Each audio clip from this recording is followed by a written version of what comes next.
This is Change Your Mindset Podcast, the podcast that helps change your life by helping change the mindset of the 99% into the 1% mindset. Here's your host, Adrian Gomez.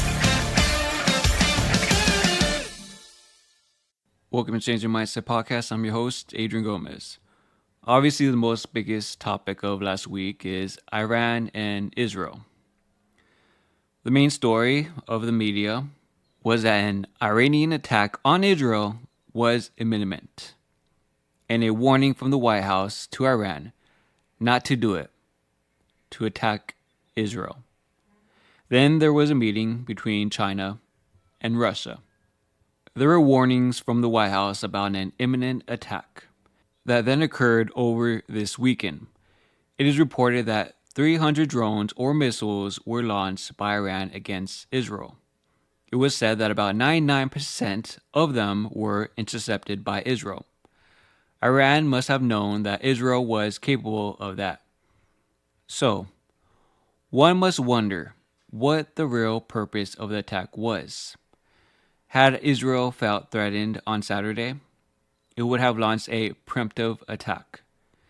It seems that they wanted this to happen to get much more money from U.S. taxpayers and the EU. War is always about money. Remember, Vietnam, the U.S. sacrificed tens of thousands of American soldiers and killed hundreds of thousands of Vietnamese, all for the non-existent purpose to prevent all of Asia to go communist. What happened after the embarrassing withdrawal of the U.S.? No nation except Vietnam went communistic. Even if there is a real war now between Israel and Iran, it will be bullish for the stock markets. Israel can defeat Iran anytime. Historically, wars and the killing of lots of civilians has been profitable. Peace has not been profitable. Have you ever thought that we have academies for the Navy, Air Force, Army, all to train people to kill? But there is no academy for diplomacy? Is it because only diplomacy can prevent wars and massive killing? The powers behind the scenes know that there is no profit in peace. The war against Iraq and Saddam Hussein was planned for many months. Iraq sent emissaries to the White House to request negotiations to avoid a big attack. That was called shock and awe. They barely got past the receptionist in Washington. The U.S. war establishment needed a war. Shock and awe killed an estimated 500,000 civilians in Iraq in 24 hours, just to get one man. The problem with planned wars is usually that they do not go as planned. The U.S. has lost every war since World War II. Iraq is still debatable because we can't call it a real war. It was just a massive slaughter. It seems we are once again on the warpath with the Middle East and Ukraine. Deaths of Ukrainians are already well over 500,000. But Zelensky doesn't want negotiations. That would stop the money flow from U.S. to Ukraine. How many people know that the U.S. is paying for the retirement benefits of politicians in Ukraine? U.S. taxpayers are paying the salaries of all 57,000 first responders. Are those the friends and families? The U.S. government is also buying seeds and fertilizer for Ukrainian farmers, along with making small business loans. Are any U.S. small businesses getting much help? Are U.S. citizens getting any aid when prices are skyrocketing, when the border is wide open, people we have no idea and their intents are coming into the country? Meanwhile, crime has skyrocketed, business continue to go out of business, people can barely afford anything nowadays, homelessness is on the rise. Literally everything possible is going haywire. Meanwhile, we could possibly be on the verge of World War III. As predicted, as a lot of people say, we are very close. Iran is backed possibly with their allies of China and Russia. And if the US gets involved, what makes you think China and Russia might not? It's a possibility you have to consider. And then who else gets involved? And then, once you know, World War III happens. Things are skyrocketing left and right. Everything is getting worse and worse in society. If you need help, if you think the government's going to take care of you, or think the government's going to give you any type of aid, you are wrong. If you live in America, the United States government, as of now, currently cares about supporting other countries than their own country. War is a terrible thing. Any type of loss of life is terrible. It is obviously frowned upon. But the way we are going, more and more lives will continue to be lost. As of now, times are not getting any easier. They are not getting any brighter. Things are getting worse. I hope and wish things do get better. We do not have any more wars. We don't have any more killings. But unfortunately, there are no signs of that ever happening as of now. It just looks like there will be more and more wars and more people dying, which is sad.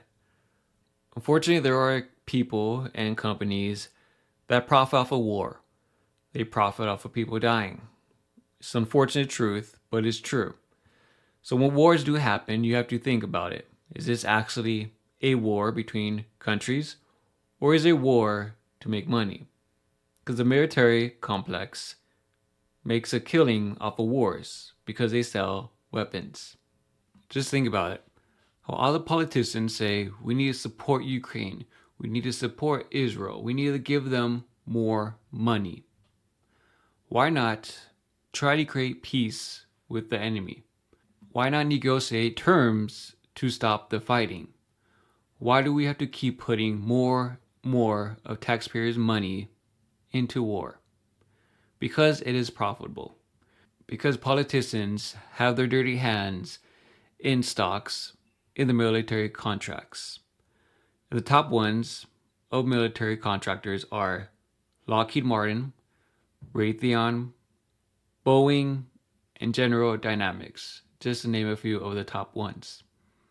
And with that being said, I'll give you 7 ways how war is profitable for these divisions. First one, arms sales. Military contractors produce and sell weapons, ammunition, vehicles, aircraft, and other military hardware to governments involved in conflicts. These sales can generate significant revenue for defense companies. Number 2, contracts for services. Military conflicts require various support services, including logistics, transportation, construction, and communication. Private companies often secure contracts to provide these services to military forces, earning profits in the process. Number 3, research and development.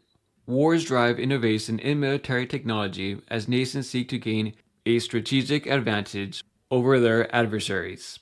Defense contractors receive funding for research and development (R&D) projects aimed at creating new weapons, equipment, and systems. Number 4, government funding. Governments allocate significant funds for defense spending during wartime to support military operations, procure equipment, and maintain readiness. Defense contractors benefit from this increased government spending through contracts and subsidies. Number 5, export opportunities. Wars can create demand for military equipment and technology from countries not directly involved in the conflict. Defense contractors may seize these export opportunities to sell their products to allied nations or countries seeking to bolster their military capabilities. Number 6, reconstruction contracts. After conflicts end, there is often a need for rebuilding infrastructures and restoring essential services in war-torn regions. Defense contractors can compete for contracts to participate in reconstruction efforts, ranging from building roads and bridges to provide security services. Number 7, security solutions. Wars and conflicts can heighten concerns about national security, leading to increased demand for security solutions such as surveillance systems, cybersecurity services, and border control technologies. Defense contractors may capitalize on these opportunities to sell their products and services to governments and private entities. With that being said, this is how they make the money. So during war times, they are very profitable. During peace times, they are not profitable. And the sad thing is, politicians can invest in the stock market while they are serving. So it's a conflict of interest. If they are pushing war or keep sending support to these nations, which eventually leads to war, they can invest in these war companies in stocks and profit. That's how it goes.